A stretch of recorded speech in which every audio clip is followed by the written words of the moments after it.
প্রিয় শিক্ষার্থী বন্ধুরা, হোপফুলি ইউ আর ওয়েল।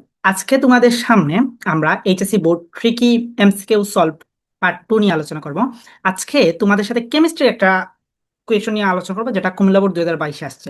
জানি এই প্রবলেমগুলো তোমরা পারো, তবুও তোমাদের একটু রিকল করে দিচ্ছি, বা তোমরা এই প্রবলেমগুলোতেই আমার কাছে মনে হয় যে তোমরা হজ ও বড় লাগিয়ে ফেলতে পারো। তো এইরকম প্রবলেমগুলো নিয়ে আমাদের এই ইউটিউবের প্লেলিস্ট তৈরি করা, বা আমাদের ফেসবুকে প্রতিনিয়ত বলছিলাম আমাদের চিলেকোঠা পেজ এবং ইউটিউব প্ল্যাটফর্ম থেকে এইরকম এমসিকিউ গুলো নিয়েই আলোচনা করা হবে প্রতিনিয়ত। এখন স্পেশালি যারা এইচএসসি 26 আছে, তোমাদের এইচএসসি পরীক্ষার আগে চেষ্টা করবো অনেকগুলো এইরকম এমসিকিউ নিয়ে সলভ করার। সো তোমাদেরও যদি কোনো প্রবলেম থাকে, অবভিয়াসলি কমেন্ট বা আমাদের পেজের ইনবক্সে আমাদের মেসেজ করতে পারো, অথবা হোয়াটসঅ্যাপে আমাদের মেসেজ করতে পারো। চেষ্টা করবো তোমাদের ওই এমসিকিউ গুলো আমরা এই প্লেলিস্টের মধ্যে দিয়ে দেওয়ার। ঠিক আছে, তো চলুন আজকে আমরা HSC board MCQ tricky question যেটা আছে সেটার সলভ দেখে নিই।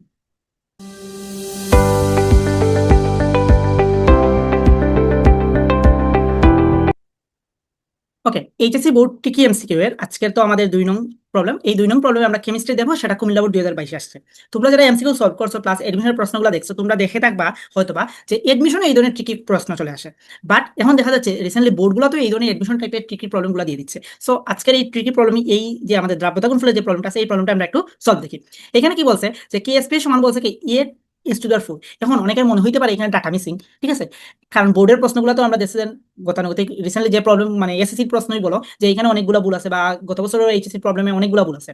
সো মনে হতে পারে এই প্রবলেমের ডাটা মিসিং, হয়তো বা প্রবলেম ভুল। অ্যাকচুয়ালি প্রবলেম ভুল না, হয়তো আমরা কনসেপ্টটা বুঝতে অসুবিধা হচ্ছে।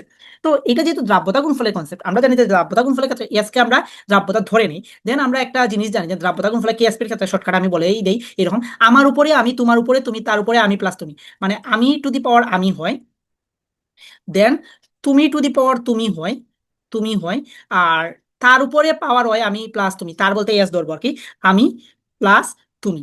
এইরকম আমি একটা কনসেপ্ট দ্বারা দ্রাব্যতা গুণফলের এই যে কাহিনীগুলো আছে মানে কেএসপিটাকে মনে রাখি। এখন আমি এবং তুমি জিনিসটা কি, আমি এবং তুমি জিনিসটা কি, আমি একটা লবণ ধরে নিই।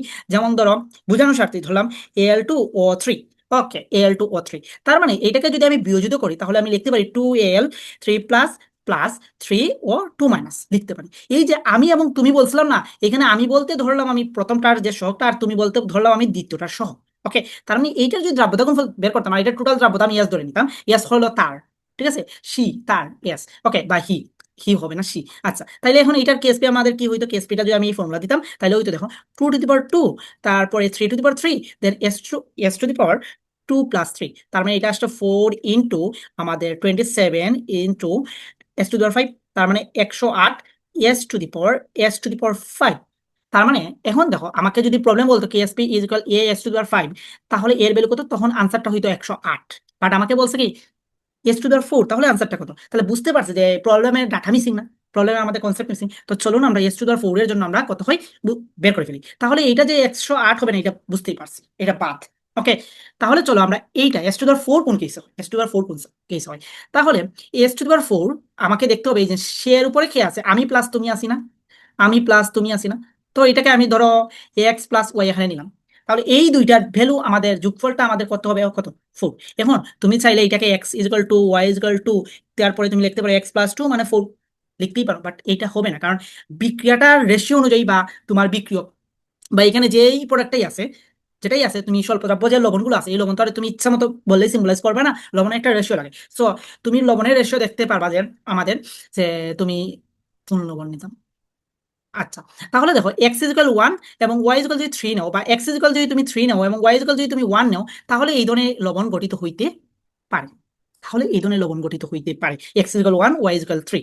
তার মানে তুমি এই কনসেপ্টে আসলে হবে না, কারণ x is equal to y is equal to মানে বিক্রিয়াটা এক্স ইস টু ওয়াই নিলে 1:1 রেশিওতেই চলে যায়, তখন তুমি আবার এক্স টু দি পাওয়ার 4 না পেয়ে তুমি পেয়ে যাবা এস স্কোয়ার। বুঝতে পারছি, এর জন্য এক্স ইজিক্যাল 2 এবং ওয়াই ইজিক্যাল 2 আমরা নিতে পারবো না।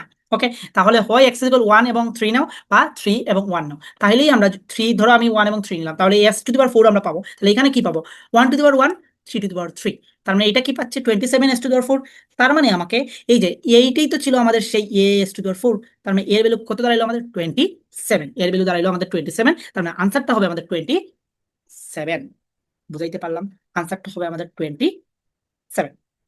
তো এই ধরনের আরো কোনো প্রবলেম যদি তোমাদের থেকে থাকে, তাহলে তোমরা আমাদের এই পোস্টের কমেন্টে কমেন্ট করে জানাতে পারো যে তোমাদের কোন প্রবলেম গুলাতে সমস্যা হচ্ছে, মানে তোমাদের কোন প্রশ্নে সমস্যা হচ্ছে। আর আমি চেষ্টা করবো স্পেশালি এইচএসসি 26 তোমাদের পরীক্ষার আগে প্রতিনিয়ত আমাদের পেজ এবং আমাদের ইউটিউবের এই যে এইচএসসি বোর্ড ট্রিকি এমসিকিউ প্লেলিস্টে অনেকগুলা ইউজ এই টাইপের প্রবলেমগুলো শেয়ার করার, যাতে তোমাদের মূল পরীক্ষায় একটা ভালো একটা ফলাফল আনতে পারো তোমরা। তো ধন্যবাদ সবাইকে, ভালো থাকো, সুস্থ থাকো এবং তোমাদের বন্ধুদের মধ্যে ক্লাসটা যদি ভালো লেগে থাকে শেয়ার করে দাও।